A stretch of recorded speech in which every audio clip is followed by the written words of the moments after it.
దేశం మొత్తం మీదున్న best gold sellers, best designs ఇప్పుడు హైదరాబాద్ లో pan India jewel show. Don't miss it.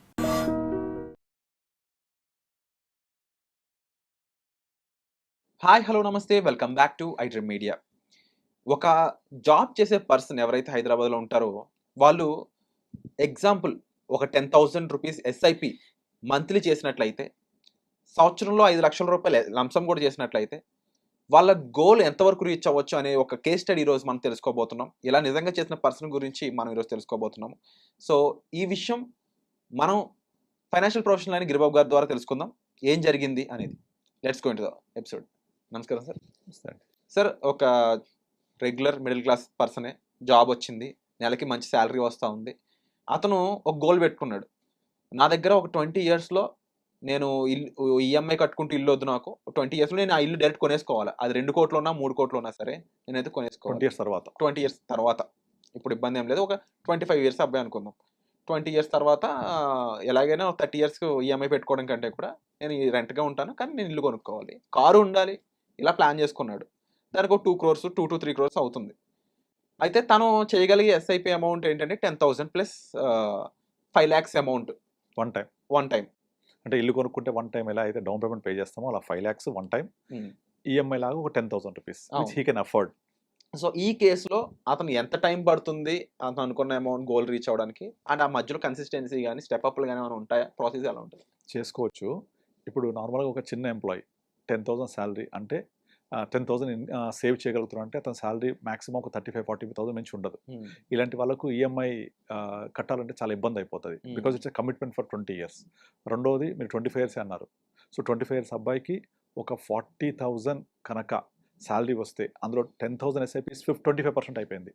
తర్వాత అతనికి పెళ్ళైన తర్వాత ఖర్చులు పెరుగుతాయి. సో అది అఫోర్డబుల్గా ఉండదు. సో వాళ్ళకి లైఫ్ అంతా ఈఎంఐలు కడుతున్నాను ఫీలింగ్ ఉంటుంది. ఫస్ట్ ఆఫ్ ఆల్ 10,000తో రాదు. కనుక అలా ఇబ్బంది పడుతూ ఉండే బదులు ఒక చిన్న ఏదో ఇంట్లో ఉండి రెంట్ కట్టుకోగలిగే కెపాసిటీ ఉండి రెంట్ కట్టుకుంటే 10,000 రూపీస్ అనేది బర్డన్ లేకుండా ఎస్ఐపి లాగా చేసుకుంటూ వెళ్తూ 10,000 ఫర్ 20 ఇయర్స్.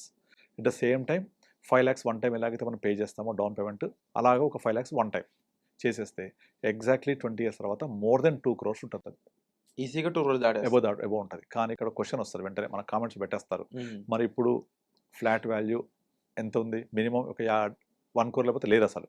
బట్ 20 ఇయర్స్ తర్వాత దీని ఫ్లాట్ వాల్యూ ఎంత అయింది? 2 crores అవుతే 2 crores తర్వాత ఆ 2 crores ఫ్లాట్ వస్తుందా? 2 crores పెట్టి ఇప్పుడు ఇవ్వాలి 1 crore పెడితే ఫ్లాట్ రావడం కష్టంగా ఉంది కదా. 20 ఇయర్స్ తర్వాత ఎంత పెరిగిపోతాయి అవి? 10-15 కోట్లు అయిపోదా? మళ్ళీ అప్పుడు కూడా నేను డెఫిసిట్ అవుతా కదా అని క్వశ్చన్స్ వస్తూ ఉంటాయి కామెంట్స్. అందుకే నేను వాళ్ళకి చెప్పేది ఏంటంటే, మీరు కనుక ఒకవేళ నేను రెంట్ని ఉండి ఇలా సేవ్ చేసి ఉండే బదులు ఫస్ట్ ఆఫ్ ఆల్ మీరు కొంచెం కార్పస్ క్రియేట్ చేసుకోండి.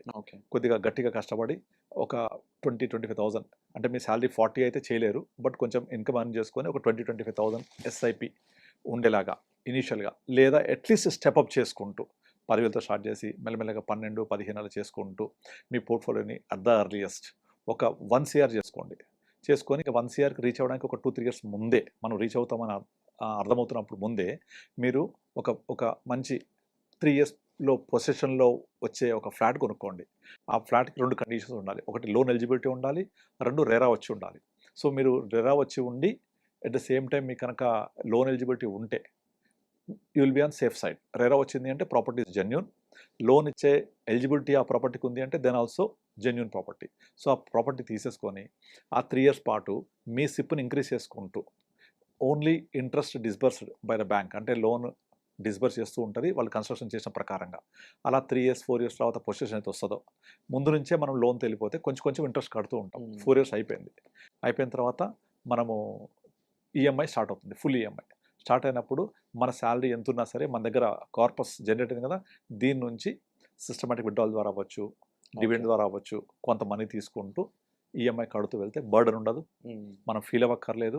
నేను ఒక జాబ్ పోతే ఎట్లా, చాలామంది ఫీలింగ్ ఏంటంటే జాబ్ పోతే ఎట్లా, కమిట్మెంట్ లేకుంటే నేను ఎట్లా ఫుల్ఫిల్ అవ్వాలి ఇది అనే ఒక పెద్ద క్వశ్చన్ మార్క్ ఉంటుంది. అలా ప్రాబ్లం లేకుండా ఒక ప్యారలల్ కార్పస్ జనరేట్ చేయండి ఫస్ట్. అలానే 20 years పట్టొద్దు దీనికి. 20 ఇయర్స్ తర్వాత చేస్తే ఏమైందంటే మీ యొక్క ఇల్లు కొనాలనుకున్నది వాల్యూ విపరీతంగా పెరిగిపోయి ఉంటుంది అప్పటికి, అఫోర్డబుల్ కాదు. ఎప్పుడైనా ఫ్లాట్ వాల్యూస్ 2 రకాలు పెరుగుతాయి.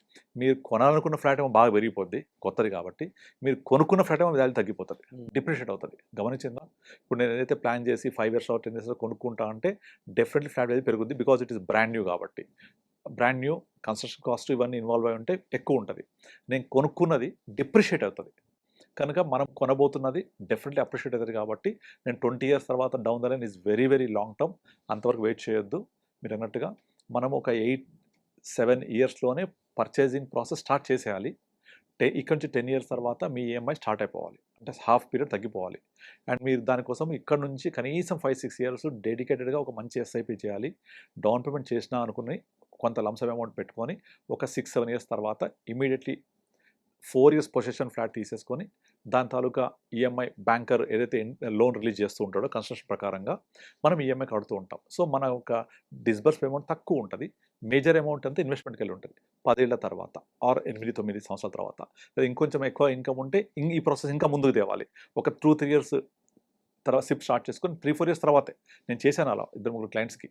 వాళ్ళకి ఆల్రెడీ స్టార్ట్ అయిన 2 ఇయర్స్కే వాళ్ళకి నచ్చిన ప్లేస్లో రెరా అప్రూవల్ ఉన్నది, బ్యాంక్ ఎలిజిబిలిటీ ఉన్నది, మీరు వెళ్ళిపోయి 4 ఇయర్స్ పొజిషన్ టైం చూసుకొని తీసేసుకోండి. దాని తాలూకా ఈఎంఐ బ్యాంక్ రిలీజ్ చేసిన ప్రకారం కడుతూ ఉంటారు. మీరు only interest on disburse amount కట్టండి. ఇప్పుడు డౌన్ ఉంది కాబట్టి రియల్ ఎస్టేట్ బాగా కొంతమంది వెంచర్స్ ఏం చేస్తున్నారంటే వాళ్ళే ఇంట్రెస్ట్ కూడా పే చేస్తున్నారు, చాలా స్కీమ్స్ కూడా పెడుతున్నారు. సో అట్లా ఉంటే అది కూడా లక్కీ మనకు.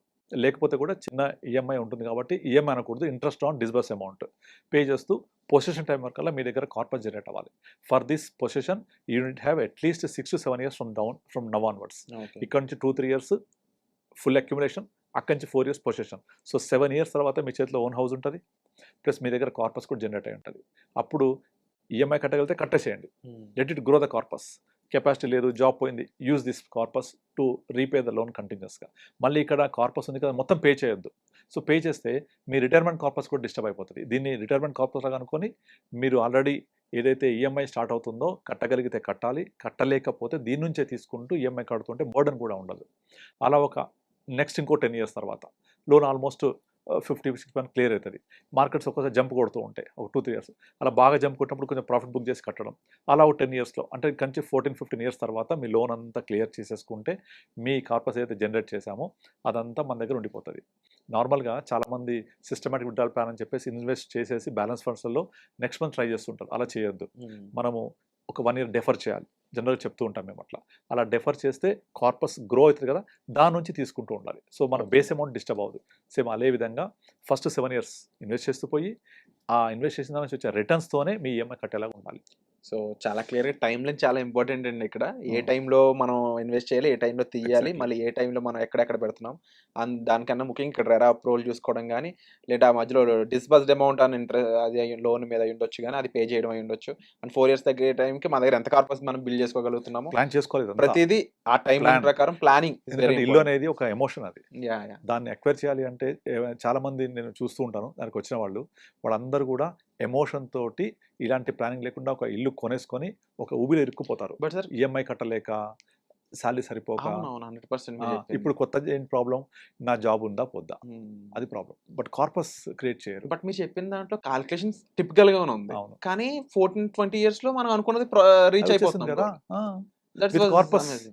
కార్పస్ ఉంటూ రిటైర్ అయిన తర్వాత ఇదే కార్పస్ పెరిగి మీ పెన్షన్లా కూడా పనిచేస్తుంది. చూసారా, మొదటి 7 ఇయర్స్లో చేసిన ఏదైతే ఒక చెట్టు విత్తనం అనుకోండి, అది పెరిగి పెద్దదై మీ ఇంటికి ఈఎంఐ ఇస్తుంది, రిటైర్ అయ్యాక మీకు మంత్లీ ఇన్కమ్ కూడా ఇస్తుంది. Wonderful sir. అండ్ నిజంగా ఇక్కడ మేజర్గా సీనియర్ ప్రొఫెషనల్స్తో ఉన్న ఒక బెనిఫిట్ ఏంటంటే they saw lot of market rises and ups and downs అనమాట.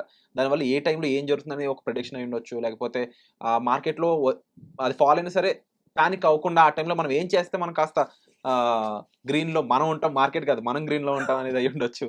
ఇవన్నీ అంచనాలు చాలా చాలా ఇంపార్టెంట్. ఇప్పుడు సార్ చెప్పిన విషయంలో కూడా ఈ కేస్ స్టడీలో ముఖ్యంగా చూసుకున్నట్లయితే అతను end of the day goal ఏంటంటే ఒక ఇల్లు, ఒక కార్ అనుకున్నట్లయితే అది రీచ్ అవ్వడానికి సార్ చెప్పిన విధంగా ఆ calculation part is very important. ఏ టైంలో ఏం చేయాలి, కార్పస్ ఆ 4 ఇయర్స్ ఎంత వరకు మనం బిల్డ్ చేసుకోగలం, తర్వాత లోన్ తీసుకునే విధానం అయి ఉండొచ్చు, అది కట్టే విధానం అయి ఉండొచ్చు, ఆ టైంకి మనం ఇన్వెస్ట్మెంట్ కూడా పాడవకుండా జాగ్రత్తగా చేసుకునే విధానం అయి ఉండొచ్చు, with your salary along with your salary. So ఇది జరగాలి అంటే విత్ ప్రొఫెషనల్స్ మనకి ఈజీ ఉంటుంది, స్కోప్ అనేది ఉంటుంది. ఎందుకంటే ఈ ప్రాసెస్ ఏవైతే ఉన్నాయో ఇవి యాక్చువల్గా ప్రూవెన్ థీరీస్ ఇవన్నీ కూడా. ఆల్రెడీ దీని మీద కేస్ స్టడీస్ ఆల్రెడీ వర్కౌట్ అయ్యి నిజంగా అలా సక్సెస్ఫుల్గా కొనుక్కున్న వాళ్ళు ఉన్నారు అని చెప్పేసి, కేస్ స్టడీస్ ఉన్నాయని చెప్పేసి మనకి ప్రొఫెషనల్స్ చెప్తా ఉన్నారు. అండ్ డెఫినెట్లీ ఇలాంటి గ్రేట్ థింగ్స్ మనం నిజంగా అచీవ్ చేయగలము. ఓన్లీ థింగ్ ఆ పేషెన్స్, ఆ కన్సిస్టెన్సీ అనేది వెరీ వెరీ ఇంపార్టెంట్ ఇన్వెస్ట్మెంట్ సంబంధించి. అండ్ ఇలాంటి ఇన్వెస్ట్మెంట్స్ చేయాలనుకున్నప్పుడు guidance is much more important. ఇక ఈ ఎపిసోడ్ ఎలా అనిపించిందో తప్పకుండా కామెంట్ సెక్షన్లో మెన్షన్ చేయండి. మీకు ఇలాంటి ఒక ప్లాన్ ఉందా, ఒక 20 yearsలో ఒక సెటన్ ప్లేస్కి రీచ్ అవ్వాలనుకున్నట్లయితే ఈ ఫైనాన్షియల్ ప్లానింగ్ చేసుకోవడం మాత్రం మర్చిపోవద్దు. అండ్ ఈ ఎపిసోడ్ ఎలా అనిపించిందో తప్పకుండా కామెంట్ సెక్షన్లో మెన్షన్ చేయండి. Thank you so much.